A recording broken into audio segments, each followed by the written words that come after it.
ครับสวัสดีครับผมครับเอาของวัน23ใหม่แล้วนะคุณพ่อของวันพฤหัสครับอันของวันศุกร์นั่นก็เลขวิ่งก็รู้แต่ว่าเลขจับคู่ก็ไปแต้มเดียวนะมันมี96อยู่แม่เนาะคุณพ่อแต่ว่าผมบ่ได้เอาตัวกันให้ผมเขียนไว้อยู่นี่ถ้านั่นผมมักเนาะตัวกันผมเขียนไว้อยู่ผมได้เอาให้คุณพ่อบ่ก็เอาให้คือเข่าเดี๋ยวผมเขียนตัวกันไว้87กับ97สงสัยบ่ได้เอาให้ดอกบอมี่ครับมิตรเก่า6ครับผมให้คุณพ่อแค่6 ชุดผมบ่มีตัวกันเนาะคุณพ่อเนาะครับถึงพวกเขาละเลขวิ่งก็รู้นี่ละปัญหามันอยู่ที่ว่าเลขนี่ผมเดินไว้ทุกสูตรเนาะนี่ก็มาถึงวันที่12บ้านนี้ก็สิเดินต่อมาวันที่13นั่นแต่ละสูตรที่ผมเอาออกมานี่เขาเดินมาดีกว่าทุกสูตรเลยคุณพ่อแต่ว่าเวลาผมไปหยิบจับปั๊บเอาสูตรนี่ล่ะมันเดินมายาวแล้วนี่3-4งวดนี่พอมาปั๊บมันหลุดเลยคุณพ่อมันคือเป็นแนวนั้นเพราะว่าสูตรผมบ่ได้ไล่ทวนหลังดอกเพราะว่าผมสิเดินไว้สู้สูตรนั่นน่ะมันมีอยู่20สูตรเต็มๆของมันอยู่นี่ของผมเฮ็ดไว้นั่นแต่ว่าแต่ละสูตรมันก็เดินมาดีของเขาได้นั่งสูตรเดินมาบ่อยเพิ่นเดินอยู่หั่นละเลี้ยวเบิ่งซื้อบ่เอามาใส่งวดมากก็เดินไว้จังซี่นะมันบ่หลุดจักเทื่อนี่เป็น7-8สูตรเป็น8งวดพอเอาออกมาปั๊บมันจะหลุดโลดคุณพ่อมันผมตัดตีโจทย์ตัวนี้แล้วบ่ออกเดี๋ยวนี้แก้ปัญหาตรงนี้บ่ได้จังมันเกิดจากหยังทั้งๆที่มันเดินมาดีๆอยู่นะคุณพ่อครับพอหยิบจับปั๊บรู้ทันทีนี่คือจังซี่แล้วนี่05นี่ที่จริงเขาเดินมายาวได้นี่ผมว่ามันเดินมาดีเอาออกมากกว่านั้นนี่มันมากระทบกับตัวอีกสูตรนึงก็เป็น05คือกันคือว่ามันจะเข้าน่ะมันบ่แม่นเลยหลุดเลยนั่นคุณพ่อมันเป็นจังได๋แต่ว่าผมตีโจทย์ตัวนี้แล้วบ่แตกอยู่เดี๋ยวนี้ผมทดลองมาหลายงวดแล้วเพราะว่าผมก็เดินไปทุกสูตรเนาะแต่ว่าเดี๋ยวนี้ก็สิเป็นเลขวิ่ง2ตัวคือเก่าคุณพ่อเว้าไปก็ยาวล่ะตัวนั้นมันหลุดแล้วล่ะถือว่าบ่คิวแล้วถ้าคุณพ่อคุณแม่เพิ่นไปขึ้นแต้มนี่จักน้อยๆเพิ่นก็อาจจะโชคอยู่ดอกถ้าผู้เพิ่นมีโชคเนาะคุณพ่อเนาะครับเพราะว่าถ้าผู้บ่มีโชคนี่ก็มันเห็นปานใดมันถือปานใดก็บ่ขึ้นมากนำดอกผมก็จังได๋ล่ะ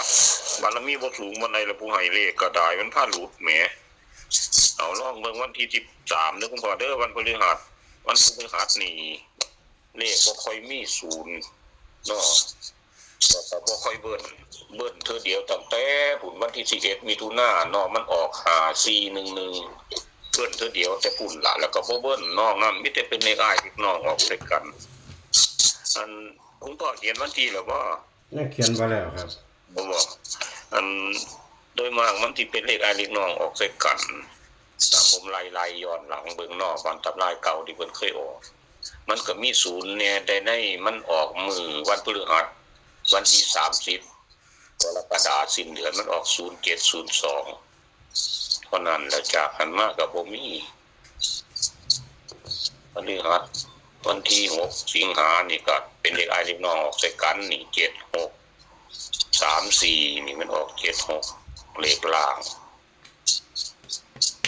ว่าวันพฤหัสมื้อนี้มันสิเป็นจังไดวันที่13นี่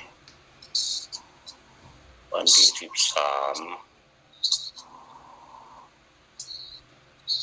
เลขต่างแดนเพิ่นออกไปแปลกๆเพิ่นแต่ดอกซ้ำตัวเดิมเอาเลขวันอังคารมาขึ้นแต้มนิดเดียวอันบ่ซั่นเอาหลักร้อยกับหลัก10ของวันอังคารมาตีลังกาเลข6ก็เป็น9 7โลดตามกันมางวดนี้มันจะตามมาอีกบ่ผมวิ่ง1กับ6เด้อคุณพ่อเด้อครับวิ่ง1กับ6จับคู่ก็สิ6ตัวต่อเก่าหั่นล่ะเดี๋ยวนี้ผมสิเอาตัวกันให้นำผมเสียดายนี่เขียนไว้คือซื้อตัวกัน87กับ97แล้วใจก็บ่ได้มัก7จักเม็ดในว่าหันมัก6มัก5มัก4พี่หลายคือว่าเลขที่บ่ขึ้นไป6แต้มผมตัวประกบมันมื้อนี้คุณพ่อบ่ได้ออกทำงานทางไหนบ่แล้วสิไปหาสร้างคมบ่ล่ะครับบ่บอกเลขพอสังคมมันก็เข้าเรื่อยอยู่ผมก็นำเบิ่งอยู่งวดบ่หันแม่นของเพิ่นเข้าบ่ผมบ่ได้เบิ่งคลิปเลขไทยเขาอัน6เก้าอันแม่นผมอยู่ใกล้เพิ่นผมสิไปขอศึกษาสูตรนำเพิ่นอยู่นี่ล่ะ ธีโจทย์ตัวที่ว่าเลขมันวิ่งมาดีๆนี่เขาเฮ็ดประกบไว้สูงนี่เวลาเขาจับมาปั๊บมันคือหลุดนี่แต่เก่ามันคือบ่หลุดจังซี่นะอยากไปคุยนำเพิ่นอยู่ผู้เพิ่นเฮ็ดสูตรเป็นหาลางเทื่อเพิ่นมีวิธีแก้เข็ดตรงนี้ได้ลางเทื่อมันก็ซ้นกันคักแต่เป็นตะออกแต่มันก็บ่ออกให้ได้คุณพ่อก็มันนี่คันหยิบคันจับมานั่นมันหลุยไปไกลๆนั่นน่ะผมซ้อมมึงมันเป็นอาทิตย์แล้วก้อนทำอีกแล้วแหมบ่ว่าจะเป็นอาทิตย์ตั้งแต่ให้เลขกันมาพุ่นแล้วมันเป็นจังได๋กันเนาะนี่ซ้อมเด้อนี่เลขวิ่งผมออกมื้อนี้นี่เขาวิ่งมายาวคือกันได้นี่7งวดนี่นะนี่สูตรนี่ผมบ่หยิบจักเทื่อผมก็เลี้ยวเบิ่งอยู่นี่ผมก็เดินไว้ก็เลี้ยวเบิ่งอยู่นะเมื่อกี้นี่มันก็เลขวิ่งมันก็6กับ7เนาะนั่นมันก็มา7แต่เสี่ยวนี่มันได้1กับ6เด้อคุณพ่อผมสิวิ่ง1กับ6ครับเขียนล่ะครับ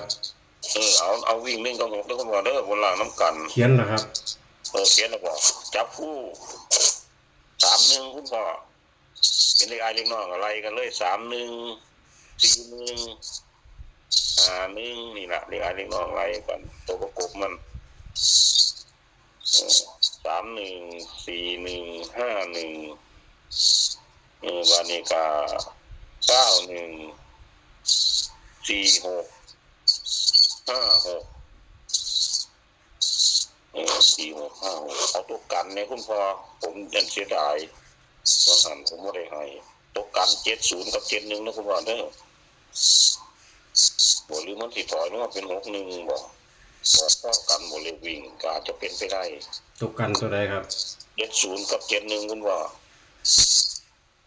จริงๆก็เสียดาย61อยู่ล่ะเพราะว่ามันเป็นเลขวิ่งก็ให้บอกคุณแม่วีหน้าเอา7071เนาะครับเนาะ70กับ71อย่างนั้นคือเพิ่นขึ้นแต้มนะคุณพ่อตอนบัดนี้เอาเลข3ตัวเนี่ยคุณพ่อเอา046ตัวนึง046แล้วก็041 046 041เสมอกันละเลข3ตัวคุณพ่อทุกคนสิมาเอาเลข2ตัวเด้อมี41กับ46เด้อคุณพ่อเด้อผมมัก41กับ46บ่หรือเพิ่นสิลงแต้มก็ลงแต้มก็31มีแล้วเนาะกัน4ลงแต้มย่านแต่1ขึ้นแต้มเท่านั้นล่ะเดี๋ยวนี้กับลงแต้มเท่านั้นล่ะปัญหามันอยู่นำเลข1ล่ะเลข6ก็สิบ่มีปัญหาดอกเลข6นี่เพราะว่าผมกันไว้แล้ว70 71ไว้พี่กัน6ขึ้นแต้มเนาะแต่ที่วิเคราะห์ไว้ล่ะคุณพ่อคุณแม่ก็วิเคราะห์เอาเพราะว่าเลขผมมันขึ้นแต้มเดียวนึงว่างั้นก็ได้เนาะ96เนาะคุณพ่อเนาะครับขึ้นไปเป็น97ซะก็ทั้งหมดทั้งมวลเท่านี้เด้อพ่อเด้อครับขอบคุณพ่อคุณแม่โชคดีทุกคนวันที่13มื้อละโชคดีครับสวัสดีครับครับสวัสดีครับพี่น้องเฮาแคปหน้าจอเอาแนวทางลาวพัฒนาเสี้ยนพาสุกมื้อแรกใน2 ทุ่มครึ่งพ่อเพิ่นให้วิ่ง1กับ6จับคู่กับ31 41 51 91 46 56กัน70 71เลข3ตัว046 041เด่นที่41 46 8คู่บนล่างไปกับพี่น้องเฮาก็แคปหน้าจอเอาไปเป็นแนวทางเด้อบ่มักเฮาก็ผ่านเนาะพี่น้องตัวเลขเป็นแค่แนวทางขอบคุณพอเสี้ยนพาสุกหลายๆขอพี่น้องโชคดีมันๆกันฝากกดไลค์กดแชร์กดติดตามสวัสดีครับผม